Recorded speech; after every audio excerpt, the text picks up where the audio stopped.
Crash Course DM.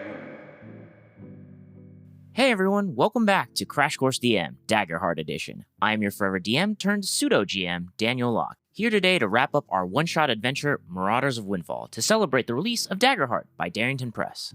We have our adventuring party back today with Shea Ingram playing Bellows Mizzlequill, a sticky finger mouse turned Galapa wizard, along with Kane playing Sam Gladwell, a Ribbet Guardian and adopted stepson of Bellows, and Chris R playing Aara Wildmane, a fairy sorcerer who is taking life advice from a magic whispering stone. And of course, our forever newbie DM turned player, Josh Greenway, playing Clawnu Rays, a Dracona warrior who has no problem serving up knuckle sandwiches to wyverns.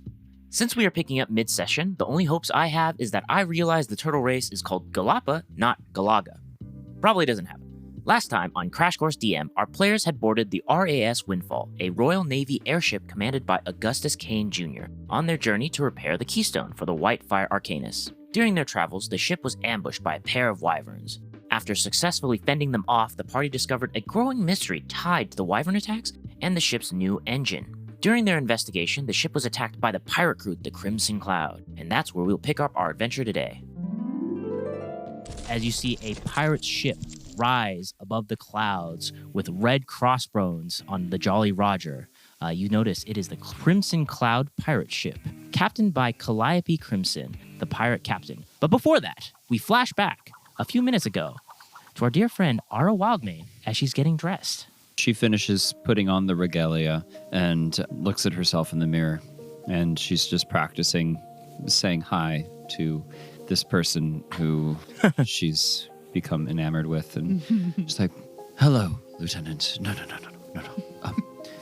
Greetings, Lieutenant. Oh, no, that's terrible. Good evening, Lieutenant. That's a little too stuffy, Aara. And the mirror begins to talk to you. Oh my God! Yeah. It takes the shape of you in the regalia, but a little bit more critical of your style. He's like, you can't just be someone else. I'm not trying to be someone else. I'm trying to be myself, but a version of myself. But you're not listening to yourself. You're listening to someone else, something else. Who? No. I'm listening to the arcane. The arcane? Yes. What am I then? A mirror. A mirror? Can a mirror do this and it just slaps you across the face? Holy shit. Can I roll to learn more about this? Yeah. What trait would you like to use to learn about it? Analyze, comprehends, like a knowledge roll. Okay. And can I use my student of the arcane experience? Of course, yeah. That is a 16 with fear. So with a 16, what are you trying to glance from the arcane aspect of this? What are you trying to figure out? I'm trying to determine how it fits into its magical beingness. Like, how does it garner its magical energy, and how can I manipulate it, essentially? Yes, so looking at this thing moving throughout, you know that for sure it carries no magical energy. It is purely a figment of your inner self speaking to you. You're relying too much on the magic. It's tainting us. It's changing us. You're not the mirror. You're me. I am you. I am the you that you were meant to be. The truest set of... You slapped me. Because I'm you. Just look at your hand, and you just see like a slap mark from your own hand. What is happening? I don't understand. You have been trapped by the magic that you study. You've relied so much on it. You must break free. You cannot blindly follow where the mana takes us. But how do I do that? I've been relying on the arcane my entire life. This orb has been my guide ever since I met my mentor. It is time for you to be your own mentor. Be your own guide. I don't know if I can do that. And as you say that, you look back at the mirror, and it's just a mirror again. And then you hear cannon fire, and just all hell breaks loose again. Oh, shit! And we return to the top of the deck, where pirates have begun bursting onto the scene. The crew goes ahead and runs the top deck. You emerge to a chaotic scene. The Windfall is attempting to evade a smaller airship, a nimble schooner with blood-red sails, the Crimson Cloud. 3 grappling hooks sail over and latch themselves to the Windfall's rails and pull the pirate ship in to ram its steel brow into the Navy ship. Pirates pour over the side, ready to fight. A dashing furball woman with a tricorn hat, red eyes, and a polished leaf amulet around her neck steps onto the prow of the pirate ship, shouting, "Nobody has to die today, Augie. Just bring me the prisoner and we'll be on our way." Calliope and her pirates surge forward. The captain ignites her saber and cuts a hole in the main deck, falling below as her pirates cause chaos throughout the ship. Commander Kane emerges with a dinner napkin around his neck and says, "All hands, battle stations! Lieutenant Commander Sherhan, secure the engine room. Make sure no one gets in." Commander Kane begins to draw a wand that glows white-blue with magic, but before he can use it, a group of pirates hurl a magical net that envelops Kane and his officers, taking them temporarily out of the fight. Enraged, Kane calls out to the party saying, "Blasted pirates! You lot! Get below deck and cut her off. We'll hold the rest here." Still no crossbow master on hand. Huh? We're working on the second one. We're going through the interview process. Is this the time for this? Guys, I think we should go after the lady who just cut a hole in the floor, or maybe we split up. Maybe somebody free the idiots that got caught in the magic net. You see some sailors like diving in to kind of cut the net free, so it looks like that's going to be handled by the crew. J to the K. We don't need to do that, but we could maybe get down below decks. Let's go into the jumpy Bernie hole. You want to jump in the Bernie hole? I feel like Aara is already below deck and is going to just serendipitously meet you all in the jumpy burning hole. Okay. Is that what you guys want to do? I'm not trying to force it. Clawnu, are you going to jump in the burning hole? I'm thinking about it, yeah. Sam, what do you think? I've been alive 2 weeks, him 200 years. You want to jump in the burning hole? I'm behind you. Right, like out of us, he is the eldest and... As we've established, that's typically the person to go to. Yeah, so okay, Clawnu. Clawnu picks a wrench up off of the deck. Let's go, you guys. wrench! All right, you guys jump into the hole. Describe what you guys do to descend down to the bottom level of the ship. So Bellows goes to jump, but he's only been in this turtle body for like a week at this point. Okay. So he's still a little clumsy. Okay. So I'm going to say he probably trips, flips, and falls flat on his shell. Okay. I like that. This is going to be the express route, so we'll say you take a stress for that because you're not used to this body, and it kind of just it makes it a little disgruntled. But you do fall, passing by Aara on your way down, and then also Calliope, who actually had a hook shot as she went down. I think that Clawnu is going to try to jump into the hole, but grab the rope of the hook shot that Calliope is riding down, and is going to try to scale down that using the wrench as a way to brace against the rope without having to use his hands. All right, make an action roll for that. Choose whichever trait you'd like to use. Okay, we're going to go with strength, everybody. Just firmly grasp it. Fucking A. That is a... Oh, Lord, that's a 10. Oh, that's a 10? Okay. Calliope, With fear. With fear? Okay, love it. Love it, love it, love it. So Calliope's like, wait, this hook shot doesn't support more than just my weight! And then you both fly down. And then you, sir, Sam. What is Sam doing? I'm going to jump and tuck in my legs and do a roll all the way down. Oh, sick. Okay, use an action roll and pick a trait that you'd like to use. I'm guessing I need to also mark a stress for taking the expressway down. Okay. 21 with fear. 21 with fear. Okay, I'll take the fear. You don't take any stress going down because you rolled so high. It does generate a fear, and you do land right on top of your father. Yeah, just your father.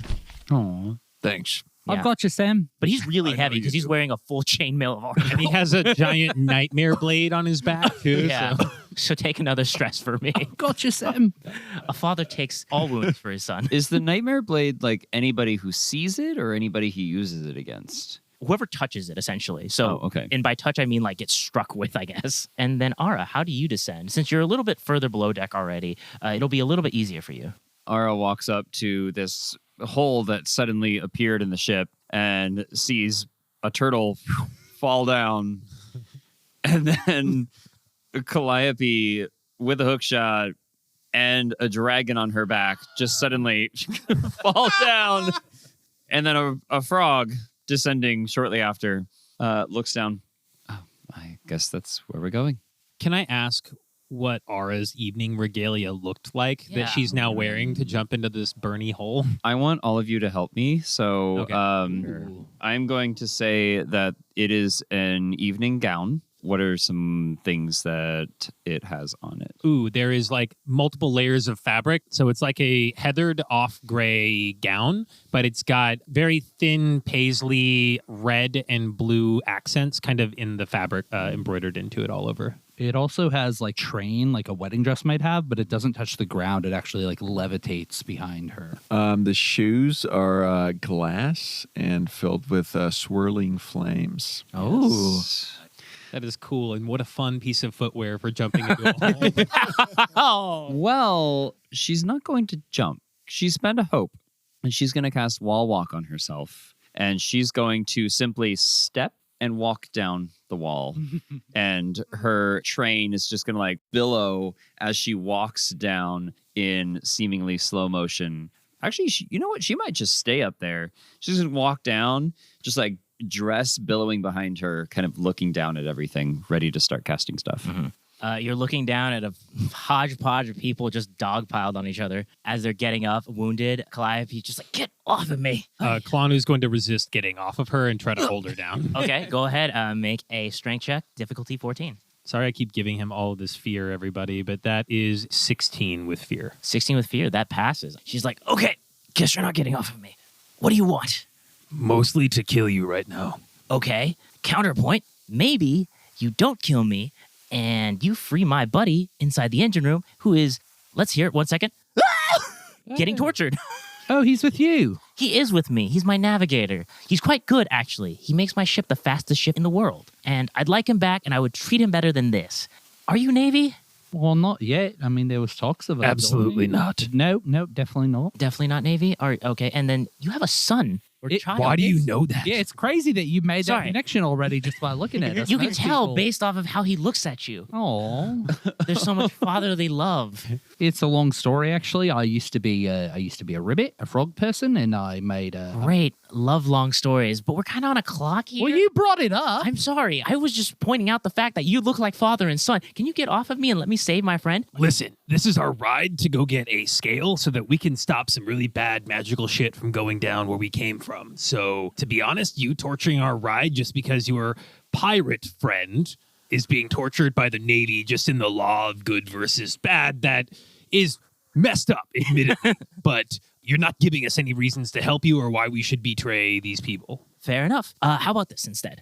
I offer you half the loot on our ship, and we give you a ride towards wherever the hell you need to go and wherever you need back, and then you save our friend. And guess what? That will be probably morally better than this messed up Navy right now. But Aara's sort of got a thing she doesn't want to label with somebody, and we're like kind of setting down roots. It's true, and she looks really beautiful right now. Look up. She looks up. It's like we're in an action rom-com right now. As you look up in the hole of the ship, the moon just like the clouds part.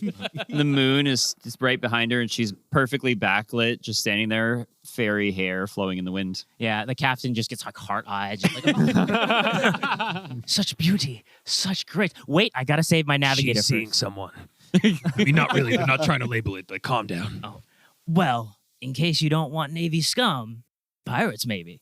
Anyways, I can offer you a ride if that's all you're looking for. I'll get you there faster. We actually know these airs better than anyone else. This isn't actually my call. I'm not in charge. What do you guys think? Can I make like a check? Yeah, you can make a instinct, yeah. I'm so afraid to roll. I'm rolling so many I things know. with fear. I feel like Daniel has like 18 fear save. I can only cap out at 12. Oh, really? Okay. Only 12? That's it. Perfect. All right, that is a 12 with hope. Yeah, that passes the difficulty check. You get a hope, and you know that she is telling the truth, or is there something else you're trying to perceive? No, I was just trying to see if she was like trustworthy. She definitely seems more morally fit than the racist commander that you've met so far. How's that? Yeah. I'm just going to put this out there. We do know that the mage on this ship was willing to use this person in the engine against their will, it seems. And I'm sorry, I didn't catch your name. Calliope. Ah, Calliope. Yes. And it seems that Calliope here wants to just rescue her crewmate. Do we want the entire force of the Navy to come down on us because of Well, I mean, this? I mean, they don't have to know. Are you going to kill everybody on this ship before we leave? Oh, but Are you? no. are the wyverns attacking because of the engine person? Yeah, what do you know about the wyverns? Yeah, the wyverns are attacking because of the engine person, which is, by the way, is our navigator, Del Pond. Right, okay. Del Pond? Yeah, that's his name. Wow, his mom's a mean person, but wait, so why? Like, is he buds with them, or?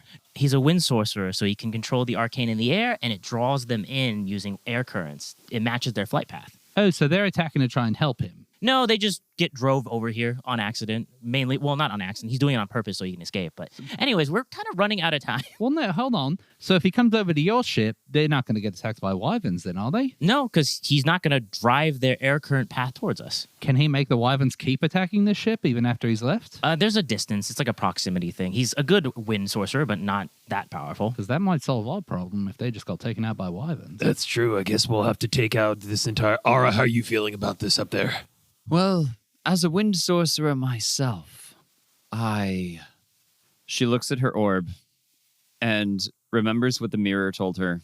She's like torn. The arcane states that we should concentrate on the situation. What a weirdly prescient answer where that thing usually just says borderline applicable stuff. Well, I wasn't done yet. Oh, sorry. Make it borderline applicable. My apologies.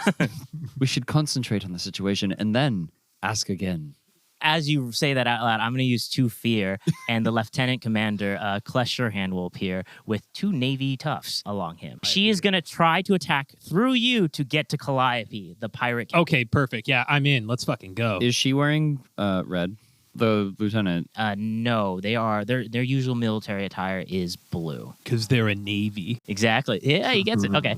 So the lieutenant commander is going to go ahead and swing her saber at you for a 19 to hit. Okay, a 19 hits. All right, and it does 14 damage trying to cleave through you to get to the pirate. As it's swinging, Sam feels tingles and the bit of Gladwell genes are just running through him. Just that goo that you rubbed on earlier. Yeah, it's just a long family of protectors, and he just blurts out, "I am your shield." And he goes in and he takes the damage. Oh. Oh. I have a thing I was going to do. You don't necessarily have to do that yet. Oh, he's already gone. This is a Gladwell thing. You can't. That's fair. Yeah, this is a Gladwell house. So does the damage, do you just take the damage? Yes, I take the damage instead. Okay, 14 to hit. He's like, oh, snap, I just cut a kid. I would now like, as Clawnu, to attack him back and be like, did you just punch a kid? And attack him with my arcane gauntlet. To be fair, I slashed a kid. Go ahead, roll your attack. 22 with fear. Oh my god, 22 with fear? Yeah, that definitely hits. Sorry, Aara, get better taste in lovers. Just punches her right in the gut for 15 damage. Oh my gosh, okay, yeah, that hurts. So you punch Lieutenant Commander Klesh so hard you send her flying through the engine room door that was previously magically sealed. And now you see behind the door this glowing blue light with a Galaga sorcerer tied up with silver tubes and definitely malnourished from weeks of poor treatment and lack of water and food. Oh shit, guys, I think that's Del Pond over there. Hey, your mom is a mean person for that name, but we're here to help. Pond's probably a pretty common Galapa surname. Oh, that's fair. It's a family name. My grandpa has one. Has a name or has a pond? Both. Hell yeah. Is Lieutenant Commander still alive? Oh yeah, Lieutenant's still alive, probably unconscious from that punch. Aara is going to descend the wall and just very slowly part all of the people as she walks over to the unconscious Lieutenant Commander. You betrayed me. The arcane has betrayed me. The orb has betrayed me. She's going to pick up the orb and she's going to smash it on the lieutenant. Okay. You smash this orb over the Lieutenant Commander's head. Go ahead and make an attack roll, and I will give you advantage because they are literally unconscious. Just with my normal weapon? Yeah, sure, why not? Oh, they fell unconscious after I knocked them through the door? I guess that checks out. Yeah. 14 with fear. I'm going to say that you go ahead and just crack this over the lieutenant's head, and the liquid within the ball just seeps all over. as you finish cracking a 8-ball over the lieutenant's head. Can I scene paint something on the Yeah, 8-ball? go ahead. She like cracks the 8-ball over the lieutenant's head, and like these vapors come out, and you hear a whisper that's like, "Outlook not so good." I'm going to go ahead and burn a fear, and the Commander Augustus Kane Jr. has now appeared on the scene at the bottom floor of the Windfall in front of the engine room, where all of you are standing, holding 2 blunderbuss, looking at you all and goes, "Well, This isn't what it looks like. I think it's exactly what it looks like. Actually, why don't you tell me what it looks like first, and then I'll tell you what I say." I mean, it looks like a fight broke out, and we're all clearly trying to stop Calliope. Roll a deception. Oh, that's a crit! Oh my God. Fuck. Okay, so take your hope and stress. That's so dumb. He's just like, okay, so he's like, "I thank you, adventurers, for your service. I'm glad you're fighting on the side of good. But now that you've seen our secret engine room, I can't let any of you all leave." And he's going to go ahead and envelop energy from the engine room's core, and you can see Dell just go as he's getting siphoned of arcane energy into one of the blunderbuss cannon, and he fires. Everyone make a reaction roll. 14. You can choose which trait you would like to use as he tries to suck you in with a torrent of wind into his blunderbuss. Okay, so Clawnu is going to try to like grab a hold of like one of the timber planks in the ceiling and like pull himself up and like hold himself there, so he's kind of out of range of it, using strength. Can I use knowledge to know if like I've ever seen this sort of use of arcana or siphoning of arcana before? You can, but it won't help you in the sense of like not getting pulled in unless you have a specific idea on how that would help you. I'm just trying to think of like what Bellows kind of taps into all of the, research he's done into magic and arcana to see if there's any way he can understand this and try to resist it. You can go ahead and try to roll with knowledge. I'm trying to figure out how exactly that would help you resist it, though.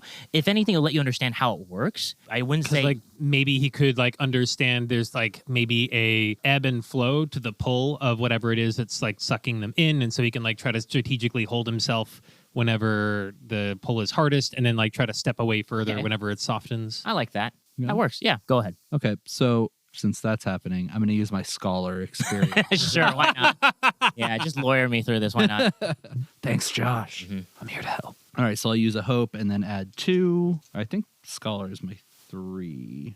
Also, I got a 19 with hope. Ooh. Okay, yeah, you succeed and you do not move. All right, so I got all considered a 16 with hope, and I also rolled a 6, and I have like a special dice roll. It's called Strange Patterns. Whenever I roll that number on a dice, I gain a hope or clear a stress. Oh, crazy. 6 was my Oh, sick.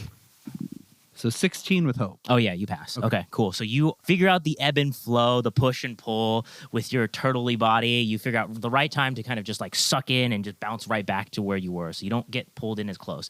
What about you, Sam? My plan was to spring jump away. Okay. And I got an 11 with fear. Okay, 11 with fear. You spring jump, but as you're jumping, the vacuum begins to pull immediately and just sucks you towards the blunderbuss cannon. My legs gave out. Your legs gave out on that jump. Yeah, I'm sorry. And then what about you, Aara? What do you do? Yeah, I just sense this arcane using instinct and kind of try to block it using my own magical prowess. And I rolled a 13 with hope. You also fail the reaction roll, so you also get pulled in towards him. So you two getting pulled in are now vulnerable to his attack, and he's just going to open fire in your face. Oh, shit. Yeah, with 2 blunderbuss. Like one for each of us? Yeah, just like you fly into it, and he just unloads everything. So that's because you're vulnerable. I make an attack roll with advantage, and then I shoot you in the face. First one is 22, and then 19 to hit. So I assume both of those hit, and then you take 16 damage.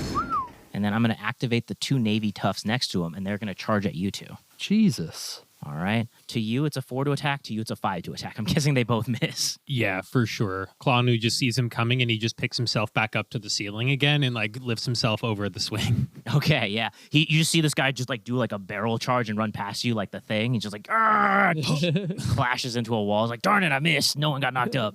Bellows is still kind of like ebbing and flowing back and forth, and right when the guy goes to charge, he like moves out of the way. Oh yeah, he just like yoga poses. The right? most agile turtle. That is their turn. The spotlight has returned to the players.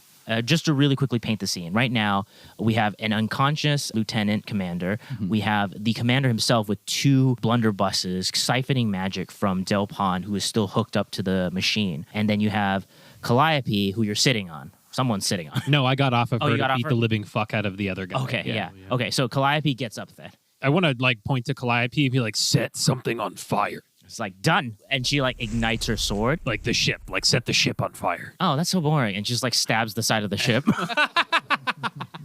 Sorry, what were you going to do? I was going to stab some people. Oh, you stab people. That's great too. I love that for you. Can you free my navigator?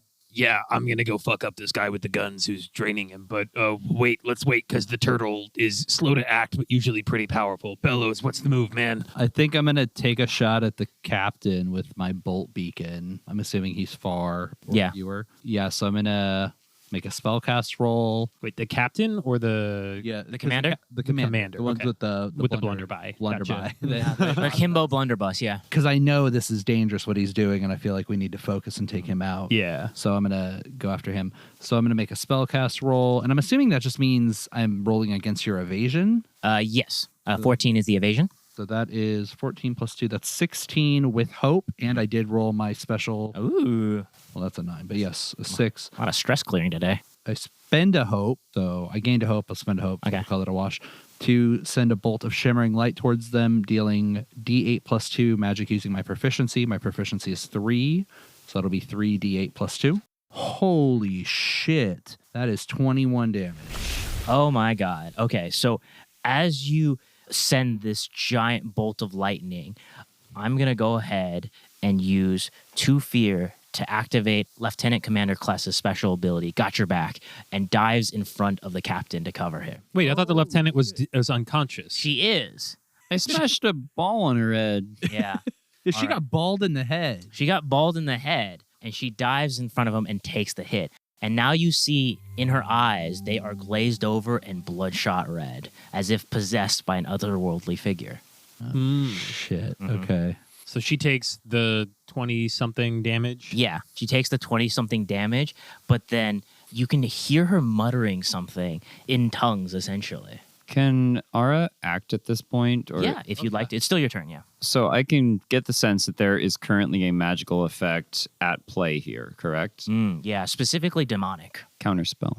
Okay, explain how that would work in this situation. Yeah, like how does that spell work here?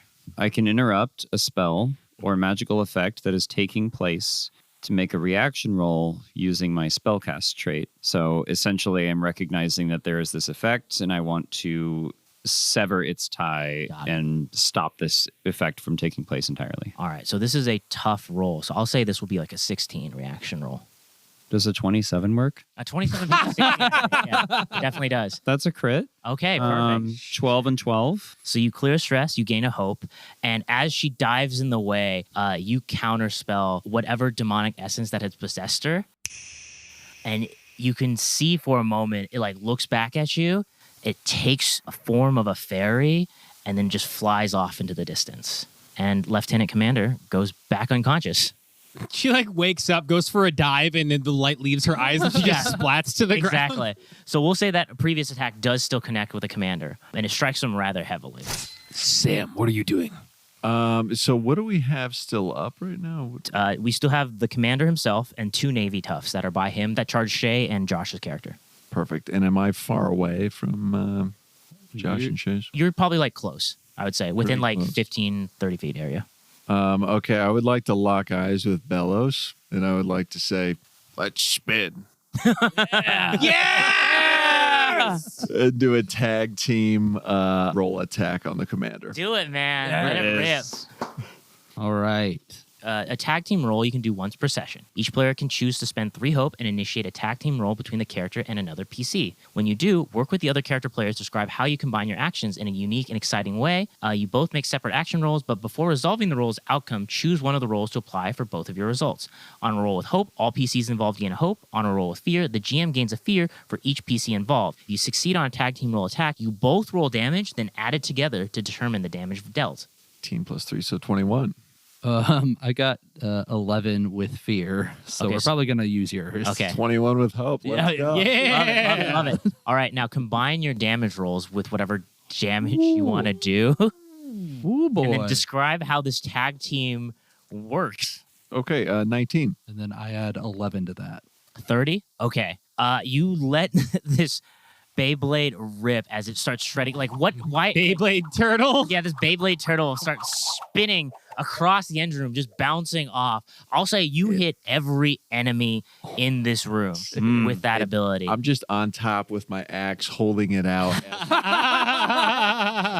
is like some Double Dragons, like Simpsons, like team move, and you're just striking everyone's fear. One of the Navy Tough gets cut, and his fear is like snakes. Another Navy Tough gets cut, and it's like his mom. And then the last Navy Tough... And then the commander gets struck, and it's just like him as a child suddenly appears on it and then disappears. And then finally it spins into the engine room, and you start smashing against the engine equipment. Go ahead and roll. Just roll like 2d12 just to let me see like how lucky you are at maybe not killing the guy in the freaking engine. Can I help out here? Yeah. How would you like to help?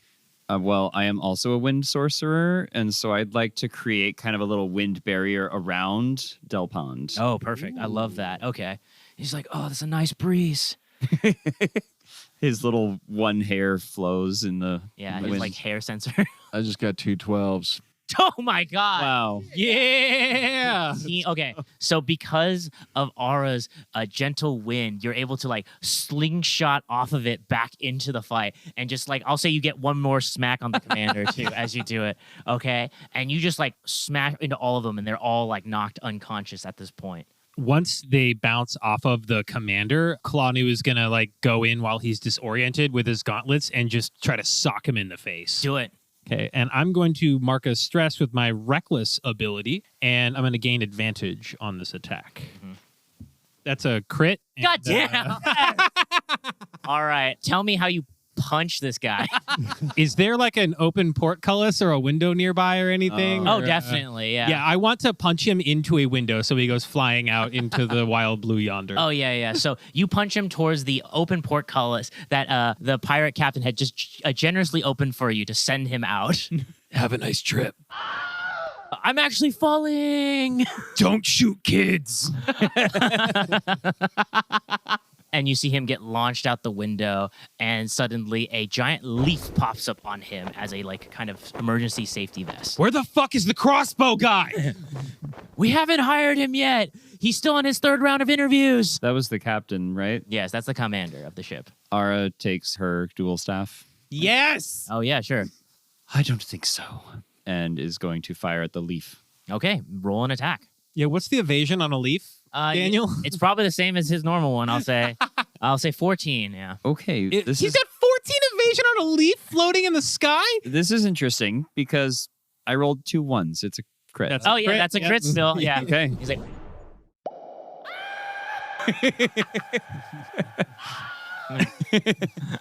and he goes plummeting towards the earth. Clawnu definitely high fives Aara over that. Oh, I forgot we were in the sky. Oh shit! Yeah, no, he is fucking gone.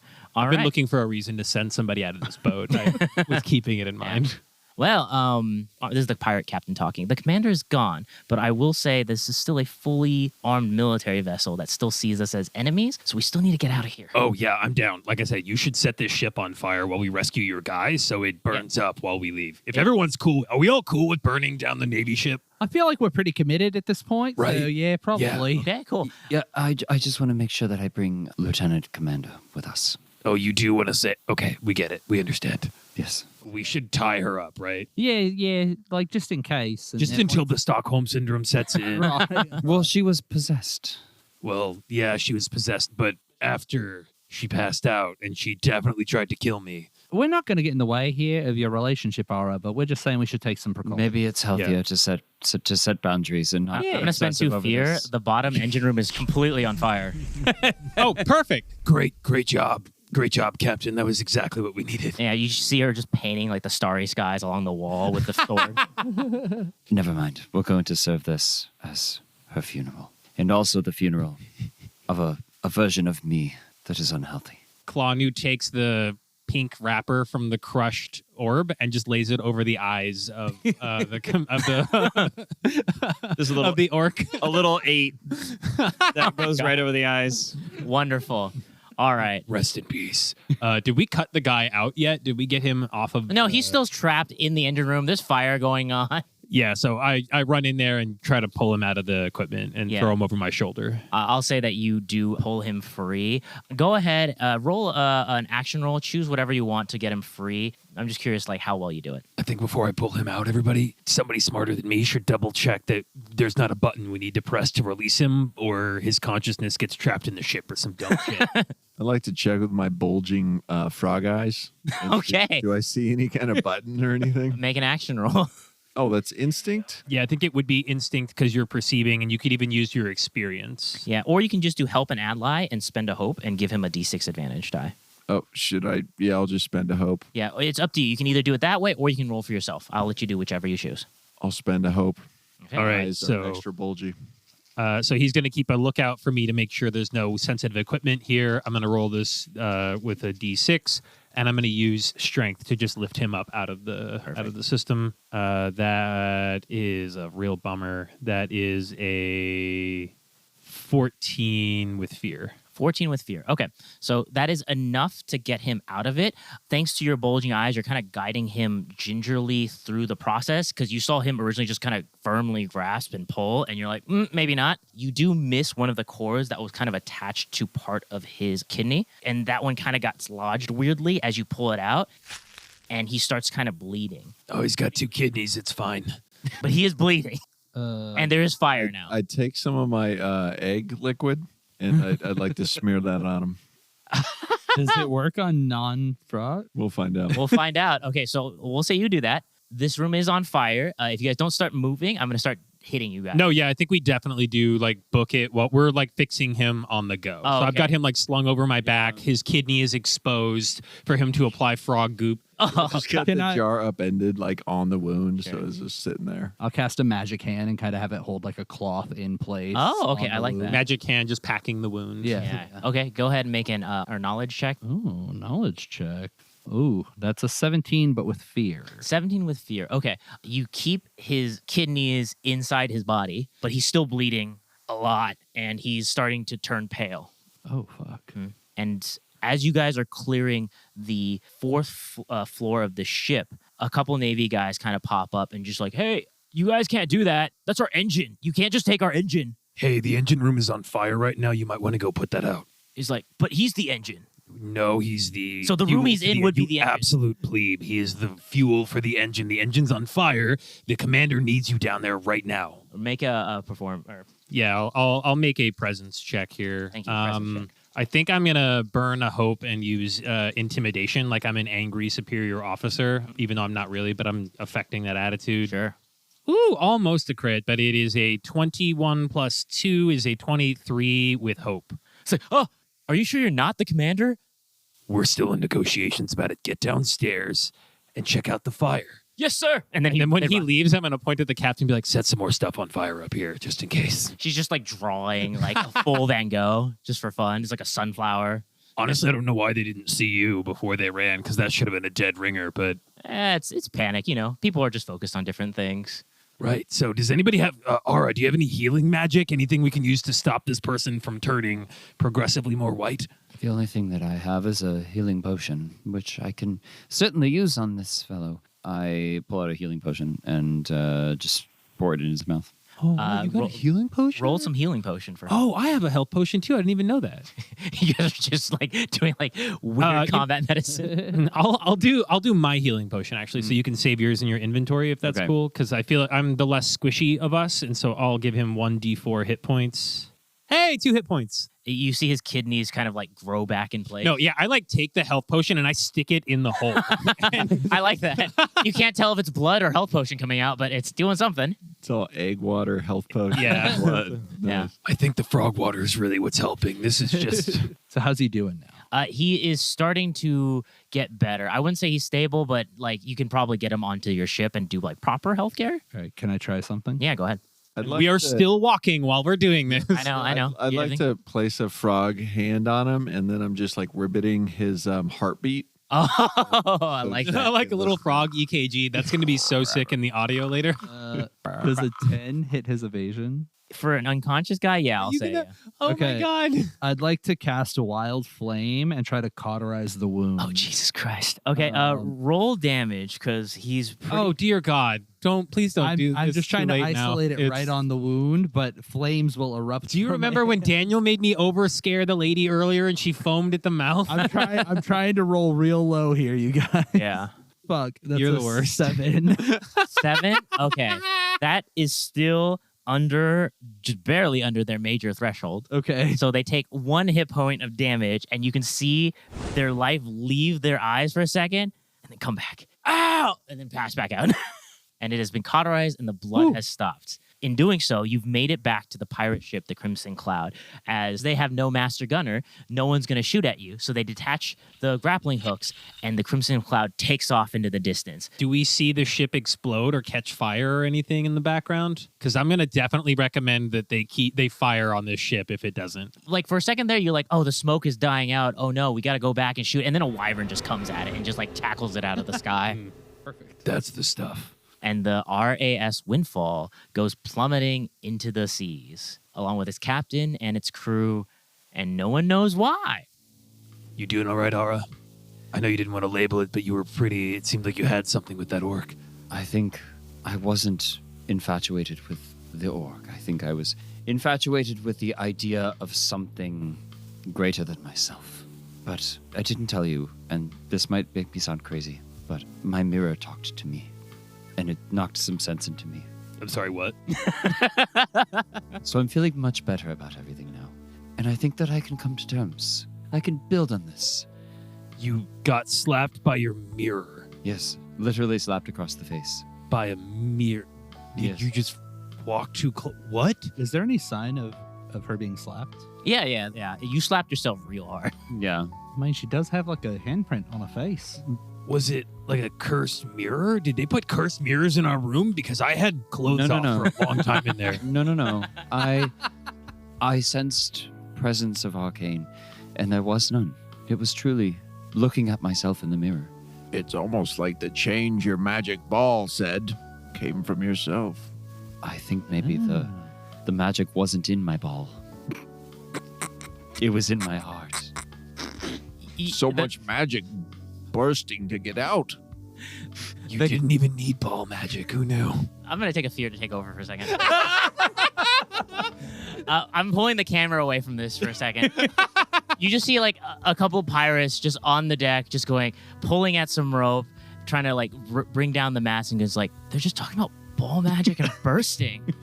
What kind of people did we pick up on that ship? It's like, well, they did save Del Pond. Apparently, they didn't even know his name was Normal. It's like, anyways, let's just sail. They seem really dangerous and a little unhinged. Let's just go. The captain says we're going to the Kinekos and Jags anyways. We'll just drop them off there or something. And then the camera fades away and pulls back, and the story ends.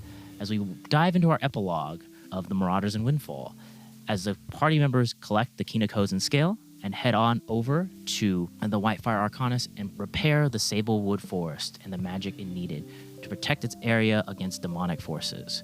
What do the player characters get up into? Starting with Shea Ingram's Bellows. Right. So after completing their adventure, Bellows goes kind of back into trying to figure out how to revert himself into his original Mousefolk form. He has a very heartfelt conversation with Sam, tells him that his brother would be very proud of him and all that he's accomplished, and says, I'll always be with you, but this isn't really who I am, and I need to get back into my own body. And as he's trying to kind of figure out a way, he finds an etching on the inside of his shell that he thinks maybe is a clue, and all it says is Kren Dagger Shell.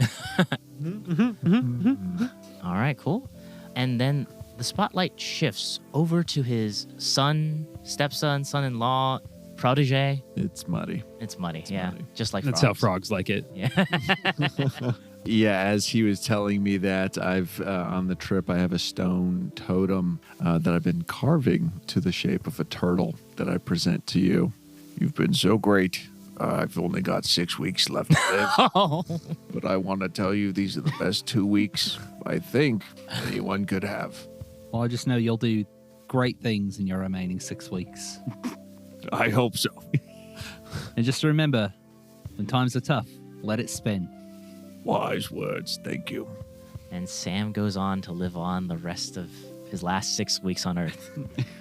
Maybe shorter, depending on what he does. Probably sure. And the spotlight moves down to Aara Wildmane aboard the Crimson Cloud.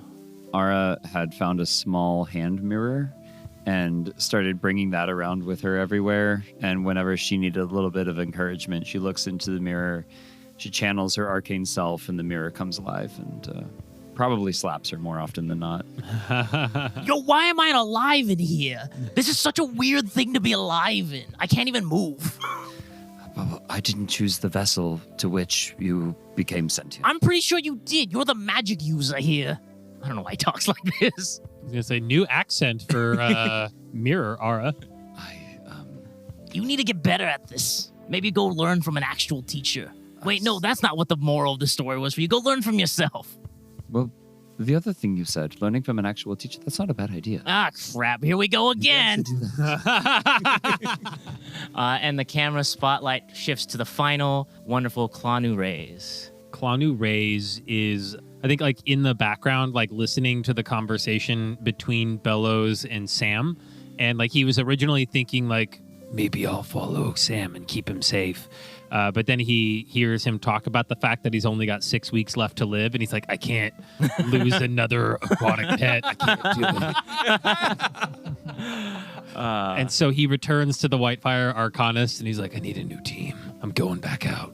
He's like, oh, yes, I got a new group here. Seems like they have a new wagon that serves brunch or something. They're going somewhere out east. You in? Fuck it. Let's do it. All right. They're a wild crew. We'll see if their story ever gets told again.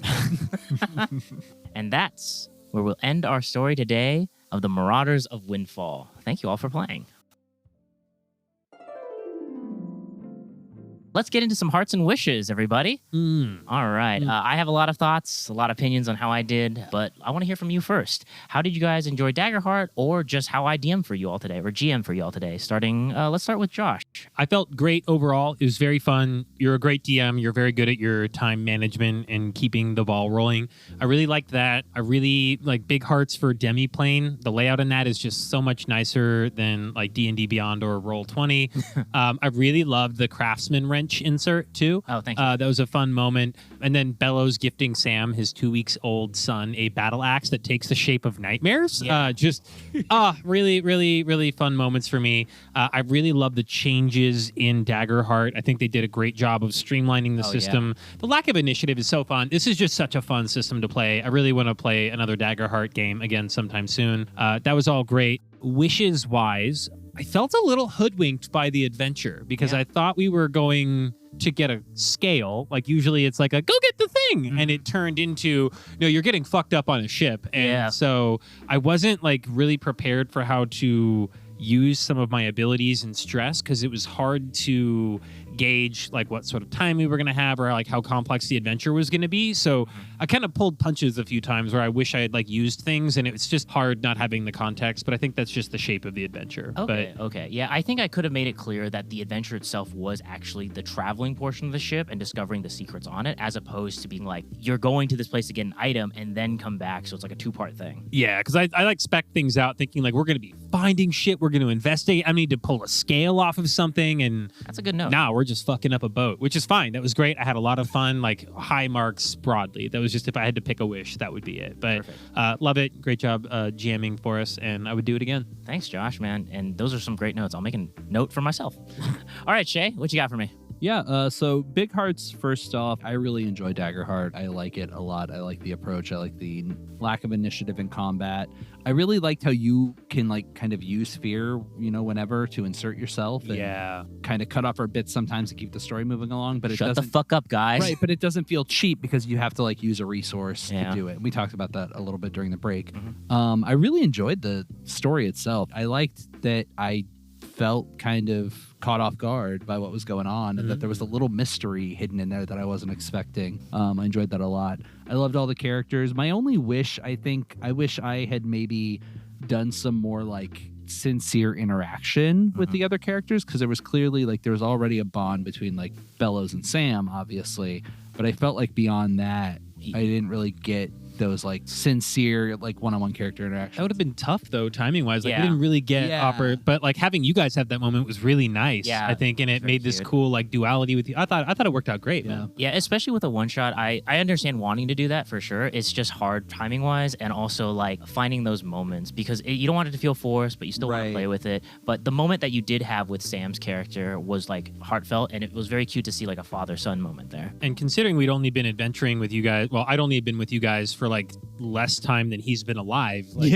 I think it makes sense that you would be closer to him versus the kind of standoffish Dragonborn who just apparently uses violence to solve his problems. Like, well, and I think that's part of it. Is in my head, I had this idea because your character was like he's worked with all these teams and he's never found one that he wanted to continue working with. And in my head, I was like, oh, it would be fun to have like Bellows want to impress Clawnu to the point where he wants to stay with the team, but it just didn't really pan out that way. And I think that's just a note maybe to myself of like, don't try to plan or over-engineer things ahead of time and just kind of let the adventure just improvise, man. Develop.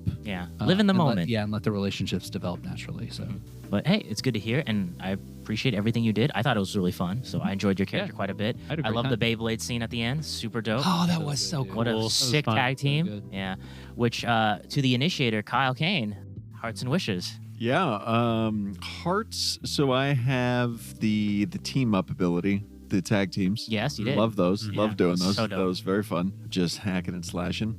Another heart was time management.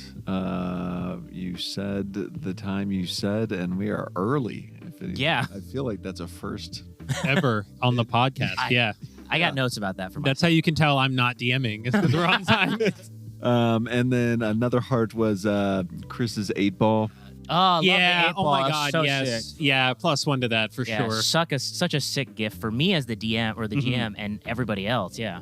And just like a little game of like improv. How are you going to justify whatever it says? And then another heart for Shea mouthing the words when Josh had the character foaming elf. Restrained. Yeah. And the foaming at the arms. Yeah.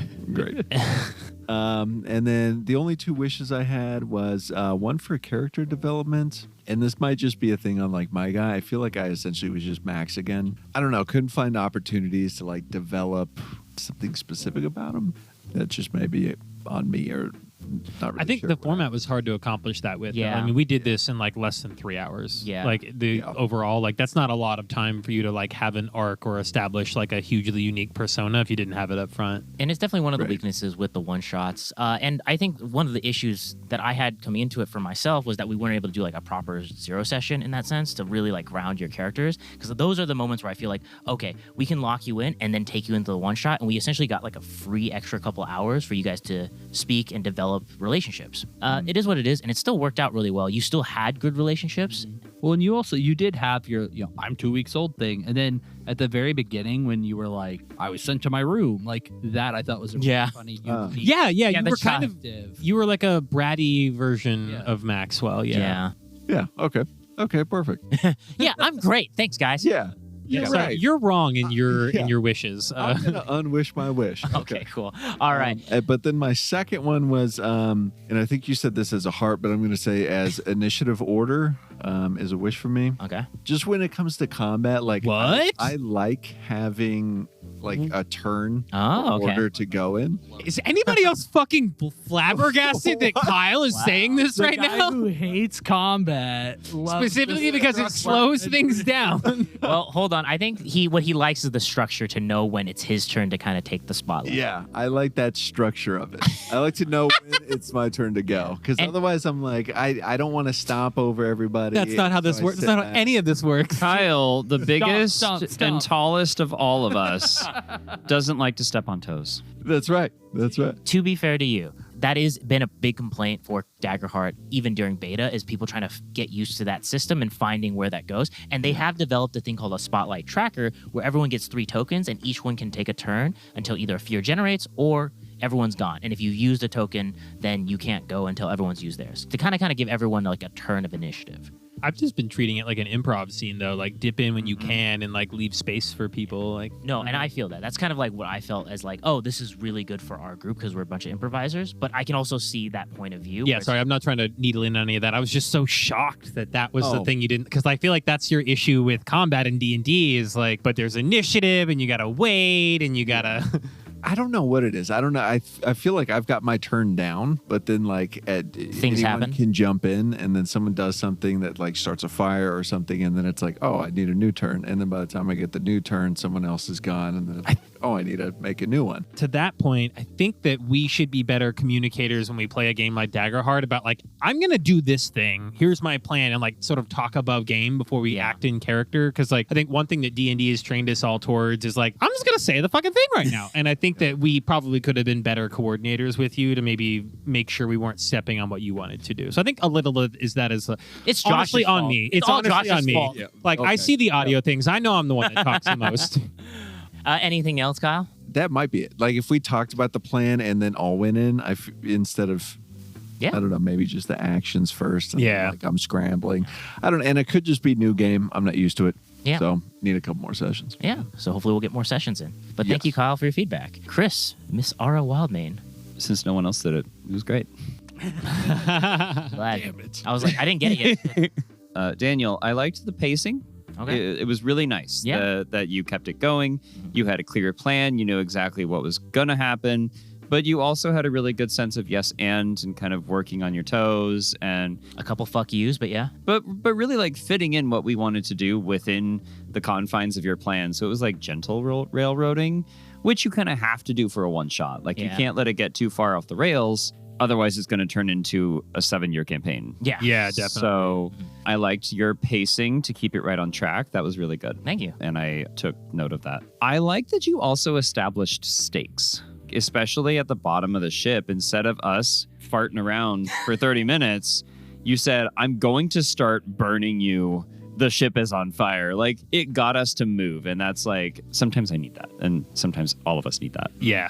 And I think that's partially thanks to the system. It gives me like the freedom to kind of like do that with the fear tokens and just be like, I can do this. I got like 5 more because of you motherfuckers. Because every time we fuck around, we end up giving you more fear too. It definitely made me reconsider my checks. Yeah. Yeah. Speaking on hope and fear, so my wish is I have a Daniel wish and I have a Daggerheart wish. So the Daniel wish, I found at a few different moments in this session where I was having trouble figuring out who we were talking to. Fair. Yeah. Some of the NPC interactions were a little convoluted and unclear. I think having a little bit more clarity as to who we're interacting with would be good. Yeah, I gotta really name my NPCs when I start talking sometimes. I always forget to do that. And then I think a couple of their names changed over time.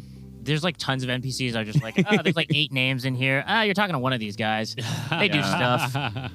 My love interest for the session, I kept calling her Lieutenant because I didn't know her actual name. Yeah, it's Lieutenant Commander Klesherhan. Yeah, Just honestly, rolls off the tongue. yeah, it just Yeah. rolls off tongue. I was just gonna call him Lieutenant, Commander, and Captain the entire time because I was like, I don't remember. I don't know how to say Calliope. Calliope. Calliope. I couldn't say that name to save my life this entire game. No, but I definitely get that, and that's been an issue I've had since I've started playing this, which is Yeah. just maintaining the name before I start talking because I just want to start fucking talking. Mhm. Yeah, to take that moment to be like, Calliope says Yeah. blah, blah, blah, or Calliope does a thing and then adopt the voice. Yeah. The hope and fear system is, I like it. It's a couple things that I noted. Crits happen a lot. We had like 8 crits. I think you guys are just fucking lucky. Yeah. I think the best way to describe my feeling towards this is uneasiness. So in order to use some of my abilities as a sorcerer, I need hope. Yep. And in order to get hope, I have to do things, and then I have to succeed at those things and roll with hope. And if I never roll with hope, then I never get to do the things. And Fair. I just give you a whole bunch of fear. So I think that the system can kind of work against the players in a way. So I never actually get to use the abilities that I inherently have. I mean, I know that's how the game is designed, but It specifically is designed session by session. If I remember correctly, when you start a session, you start immediately with 2 hope. So at the very least, you get that start. And then anytime you take a short or long rest, you can prepare to give yourself hope for the next day as well. So there are safety nets here, but I can totally see like one bad day of rolling, you just don't get to do half the things you do. And that can kind of suck. So it kind of hinders your action economy a little bit. Yeah, I felt that way in the first one when I was DMing for us last year. It was like, it's almost terrifying from a player's perspective. And I felt it as a player, like to make a decision like that, you take a risk and then we're just giving the GM more ammunition against us to be able to do hopefully something, which is kind of a frustrating part of a system that for the most part tries to set up the players for success. But like spellcasters can have a much worse time of it than anybody else. Yeah. Sure. From my perspective as the DM on that, the one thing that they do emphasize in the book and as a DM is that the fear isn't meant to be used to fuck your players over. It's meant to help enhance the story or heighten it. I think fear kind of gives it a wrong connotation of what it's meant to do. It's essentially meant to be as a tool to drive the story along and not to be just like, I do 20,000 damage to your face and you can't do anything about it kind of thing. Yeah, but I can see the point of view there as well. Like, it makes you not want to roll. Right. Yeah. But you have to roll if you want to do stuff. I do like that it's hope and fear, and that's also the intro part of our show is hopes and fears. So that's fun. They just need to add some hearts and wishes somewhere. Yeah. The last thing is it does take a lot of training, especially if you're not like my home game that I run we'd have to take several sessions to ease into a system like this, just because a lot of them are the type that like kind of sit back and don't really talk until it's their turn, because so many people thrive on that initiative order. So anything else, Chris? no, that's it. Shout out to Justine for my dope D12s that she got me. Yeah, they're popping off. I was Those using both those today. are- Yeah, these are both the Justine dice that she Wow, got me. they're like very, very hope and fear. Yeah, it was perfect. I was so excited we were playing Daggerheart because I've been holding on to these for it. Like, Love yeah. That's super cool. And then I guess my turn for hearts and wishes, right? I just crit? Yeah. No, I didn't. Never mind. Sorry.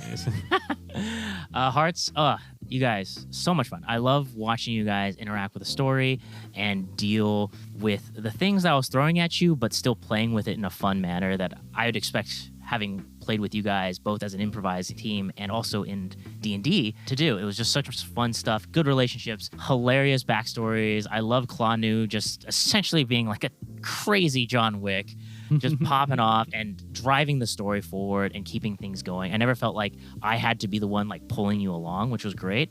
And I like having that kind of player at my table. It's just nice to have. I love watching your relationships grow.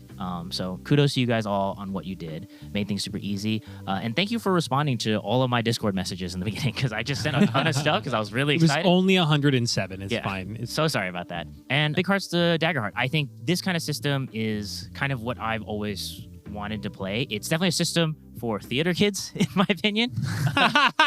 People who really want to improv and love taking the spotlight, because they even call it a spotlight tracker, which I find very amusing. As far as wishes go, I was worried that the game was too railroady. And I'll justify this in the saying that like I played the one shot almost so aggressively pushing you forward by constantly forcing the next beat. And I feared that was the reason some of you guys weren't able to build the relationships you were looking for, or at least try to. That's something I want to play with and work with on more as I play with the system. I'll chime in here. I'll give you that point because I will say you did end the session 20 minutes sooner than you planned to. damn it, So yeah. that's maybe not unfair. Yeah. There's something about like when I'm running a one-shot adventure, especially pre-written ones, which is opposite to Chris. I do really like running pre-written adventures because I know the beats, I can read them ahead of time, and I know which shelf I have to pull out if emergencies happen and I got to slow down the pace or speed them up. But at the same time, it goes fast, and I'm sorry, I guess. We had another 20 minutes with the ball magic. Yeah. Yeah, there was plenty of time for ball magic nonsense, and you cut us off with a fear token. Yeah, sorry about that. Just my other thought thing here. Okay, so this is my last wish, which we are playing on release day, May 20th. official Daggerheart release. And I am worried that I am not able to represent the true vision of how Daggerheart had created their rule set. Because in some sense, obviously, when you're playing a TTRPG games, you have to like improvise and do stuff, but all those also, there are stuff based in the rules that make the game unique and tell a specific story. And I'm hoping that I was able to represent that based off of not using action tracker, how I use fear and hope, and just ran the creatures. So that was kind of my big thing. I think you did. I think you did a great job. I think having the physical cards, at least for me, it was way easier to like make decisions versus just relying on the app. I didn't have physical cards. Oh, well, you missed out, buddy. They were great. I was looking at Chris's. They look fantastic. Yeah. They're great. Yeah, it's something you can do when you get here on time. Were there any things that we didn't find that you wanted us to, or things you wanted us to do that we shied away from, or something that you feel like you maybe missed out on in the GMing experience? Definitely the table, the captain's table was like a big thing. Like they have like a whole page dedicated to like how to run it. And I was just like, y'all there, y'all where you need to be. Time to start the next part. Oh, cool, great. So again, that 20 minutes we have at the end here, but that's cool. Yeah, and it was just me going like, oh man, I need to find a point to stop. But I cut it because I was worried we were running low on time. So I was like, shelf. So when you stood in the kitchen halfway through and you said you were right where you wanted to be, you were fucking lying. Exactly. Well, I'm where I wanted to be at the time, and I was wrong. Right? You never know where you want to be 3 years ago. But that was my last wish. So as we wrap up our show, we want to say thank you to Darren Press and the Daggerheart team for creating the module and the system we use today. If you would like to play this game yourself, you can purchase it on Daggerheart's main website, Demiplanes, or your local game shop. Quick announcement. One Shot at a Time and Crash Course DM will be at Phoenix Fan Fusion, Saturday, June 7th, running 2 panels at 12 p.m. and 7:30 p.m. The first panel will be the D&D one-shot design panel, and the second panel will be our first ever live show titled Shut Up, We Are Entering the Dungeon, playing the adventure we create in the earlier panel with the help of Phoenix Fan Fusion attendees. So if you are in the area, please come check us out in North 222C Gaming. Also, shout out to Rerollcraft. They make handcraft tabletop gaming accessories such as Josh's Potion Dice Bag and these legendary wooden character sheets. They will also be at Phoenix Fan Fusion. And Softboil LLC, an art vendor that you can see at anime conventions throughout AZ. Please check them out on Instagram and Etsy. They do dope art, and I'm not just saying that because it belongs to my wife. Lastly, check out the Bridge Improv Theater. We perform there once a month in the block party as the Eels doing short-form improv, so if you're in the area, please stop by and say hi. Thank you again for joining us for another episode of Crash Course DM, brought to you by Anything You Can Do, produced by Josh Greenway and edited by Josh Greenway and Daniel Locke. We release new episodes every week, along with D&D sketches on YouTube and your favorite podcasting platforms. If you want to see us play more Daggerheart, please comment and let us know, and we will do more. Please, I want to play more. This episode was starring Josh Greenway, Shea Ingram, Chris R., and Kyle Kane, and, of course, your pseudo-forever DM, Daniel Locke. Word of mouth is our best friend right now, so please tell your friends, your enemies, and your denim jeans all about the show. See y'all next time. Hell yeah.